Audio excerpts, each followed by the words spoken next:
What's up, guys? So in today's video, I was doing a bit of technical analysis and documentation. So basically, it's not much that I just could show you in the video. It's more something I should be explaining to you. So because I created the Magnum Opus trading grid to track how price action moves over time, I noticed a lot of patterns in price action, and I decided that I'm going to define all the patterns. But first, before I do that, I have to figure out all the variables that I had to be tracking. And I had to basically do the grid on every trading day of the year from January to current price. And that's basically what I done. I had to screenshot every day, screenshot every week, and screenshot the news that happened for the week.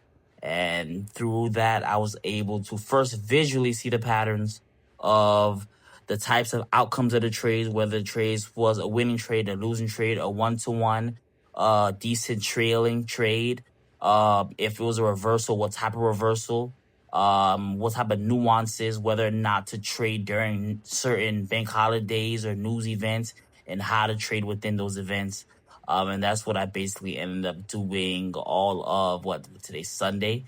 And I figured out from that back testing how I'm going to approach how we're going to trade next week's CPI and PPI based off of the CPI and PPI news events of all the previous months that passed. And then when I drop the Word document, or whether it's a Word document, a different type of document or a spreadsheet, I'm going to go ahead and show it to you guys. And once you guys just go through a few of the pages, you are going to actually realize that price action really does move in patterns. I believe there are four main patterns, or four sequences of moves that price can make, and it's just a shuffle or an arrangement of the same four sequences. And we were trying to figure out is what's the most profitable, what's the least profitable, what can we monopolize on, and what we should avoid. So see you guys tomorrow on the first trading day of the week.